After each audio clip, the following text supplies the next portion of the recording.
Neymar, va-t'en.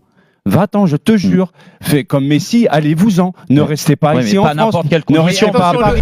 On peut sortir tous les podcasts de ces derniers mois, de ces dernières années, où tu défonces Neymar, en veux-tu, en voilà. Sur son implication, son sur investissement. en disant, tu l'as même traité de mercenaire, qu'il fallait qu'il dégage du Paris Saint-Germain. Bref, alors que moi, je l'ai toujours défendu. Et au moment même où je le défends plus, ça fait quelques semaines, surtout depuis ce qui s'est passé avec la horde sauvage qui se sont présentés devant son domicile, en insultant lui et sa famille, en lui demandant de se casser, un mercenaire, de le traîner dans la boue, alors que ça fait déjà 2 ans qu'ils sont plein la tronche. Tout le monde ici à Paris, sur tous les plateaux télé, mais même les fameux supporters parisiens n'arrêtent pas à cracher sur lui en disant qu'il a un manque d'investissement, qu'il n'a pas la mort du maillot, qu'il a jamais parlé français. Enfin bref, je compte plus le nombre de tirades, mais vraiment extrêmement agressives que vous lui reprochiez en permanence. Et aujourd'hui, vous êtes en train de me dire que la direction du Paris Saint-Germain ferait une erreur s'il le laissait partir même en priorité. Moi, je te dis, je parle de la priorité, moi. J'espère que quelqu'un dans son entourage écoute un petit peu, de temps en temps, les médias, mais je redis ce que j'ai dit. Neymar, va-t'en.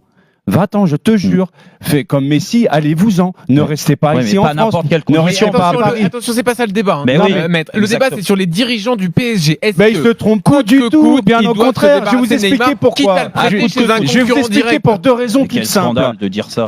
Pour 2 raisons toutes simples. On va. Après tout ce qui s'est passé, l'accumulation de choses qui sont passées sur et hors terrain, où voilà, c'est allé extrêmement loin dans l'agressivité, dans les choses qui ont été dites sur lui. Ah bon ? Moi, je suis à la place de Neymar, mais jamais je reste dans ce club. Première chose, déjà, il faudrait poser la question aux joueurs. Et je suis persuadé que Neymar n'a plus du tout envie de rester ici. Il n'a pas le choix, il a un contrat en 2027. La deuxième chose, et je trouve que ça serait une bonne chose pour le Paris Saint-Germain, parce que quand un divorce est acté, c'est pas la peine d'essayer de trouver un avenant au divorce.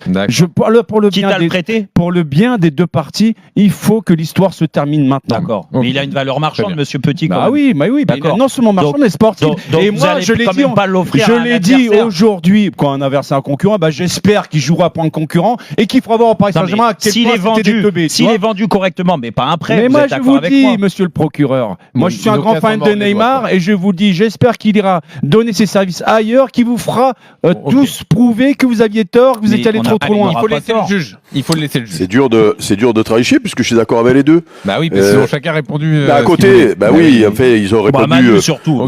Mais non, mais oui, là, il y a et donc moi je suis d'accord avec. Imagine un champ de blé. Je suis d'accord avec Manu quand il dit c'est la fin de l'histoire, il faut la finir comme il faut. Mais je suis d'accord aussi avec Jérôme. Si ton projet pour l'année prochaine c'est à tout prix de se débarrasser de Neymar maintenant, alors que tu as d'autres quand même cas qui sont un peu plus pointus que lui. Moi j'oublie pas de ce qu'il avait fait contre Dortmund au retour, la fameuse année où ils vont en finale. Je me souviens aussi de ce qu'il avait fait justement sur les 2 matchs quart et demi de cette saison-là. C'est vrai que le gros problème de Neymar, c'est que quand il a envie de jouer, il est extraordinaire.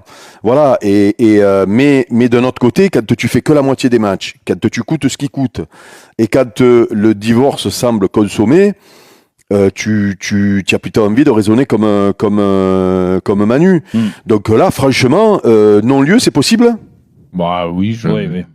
Mais non, parce qu'ils n'ont pas répondu à la même question. Donc, comment je fais pour donner tort à Jérôme ou donner tort à Manu? Sinon, tu fais sur le perso. Tu préfères entre les deux? Mais non, mais là, il n'y a pas. Non, je sais comment je vais dire. Ah non, ça y est, je sais. Non, je vais être d'accord avec Jérôme parce que comme c'est le grand dieu du football qui voit tout avant les autres et qui avait raison sur tout, c'est Jérôme.